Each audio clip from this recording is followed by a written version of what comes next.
ଆଗକୁ ଆସୁଛି ନିର୍ବାଚନ ଲାଗି ସମସ୍ତ ପଦକ୍ଷେପ ନେଉଛନ୍ତି ରାଜ୍ୟ ସରକାର। ସେହିପରି ମଧୁବାବୁ ପେନସନ ଯୋଜନା ବୃଦ୍ଧି କରିବାକୁ ଘୋଷଣା କରିଛନ୍ତି ଓଡ଼ିଶା ମୁଖ୍ୟମନ୍ତ୍ରୀ ନବୀନ ପଟ୍ଟନାୟକ ବୋଲି ସୂଚନା ମିଳିଛି। ବର୍ତ୍ତମାନ ଘର ନିର୍ମାଣ ଟିକେ ସହଜ ହୋଇପାରେ କାରଣ ଦେଶର ସିମେଣ୍ଟର ମୂଲ୍ୟ ହ୍ରାସ ହେବାରେ ଲାଗିଛି ବୋଲି ସୂଚନା ମିଳିଛି। ରାଜ୍ୟର କିଛି ସ୍କୁଲମାନଙ୍କରେ ନାମଲେଖା ପାଇଁ ଆଧାର କାର୍ଡର ବ୍ୟବହାର କରାଯାଉଥିଲା।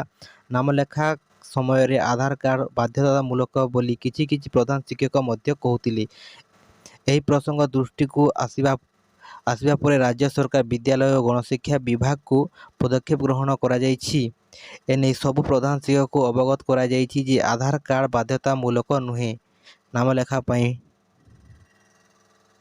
ଗଞ୍ଜାମରେ ଦେଖିବାକୁ ମିଳୁଛି ବିଦ୍ୟୁତ ରିଡର କର୍ମଚାରୀକୁ ନିର୍ମମ ହତ୍ୟା। ଧରୁଆ ଅସ୍ତ୍ରରେ ହାଣି ହତ୍ୟା କରିବାର ଖବର ମିଳିଛି। ବିଦ୍ୟୁତ ବିଲ୍ ଅଧିକ ଆସିବାକୁ ନେଇ ଉଭୟ ମା ଓ ବାପା ସରକାରୀ କର୍ମଚାରୀ ହୋଇଥିଲେ। ଏଭଳି କ୍ଷେତ୍ରରେ ପିଲାଙ୍କ ଲାଲନ ପାଳନ ପାଇଁ 370 ଦିନର ଛୁଟି ଦିଆଯିବ ବୋଲି କେନ୍ଦ୍ରମନ୍ତ୍ରୀ ଜିତେନ୍ଦ୍ର ସିଂ ଲୋକସଭାରେ କହିଛନ୍ତି। ଗାନ୍ଧୀଙ୍କ ବିରୋଧରେ ସାଂଘାତିକ ଅଭିଯୋଗ ଆଣିଲେ ସ୍ମୃତି ଇରାନୀ। ମହିଳା ସାଂସଦ ଆଡ଼କୁ ଚାହିଁ ରାହୁଲ ଗାନ୍ଧୀ ଫ୍ଲାଇଂ କିସ୍ କରୁଥିବା ଅଭିଯୋଗ ହୋଇଛି।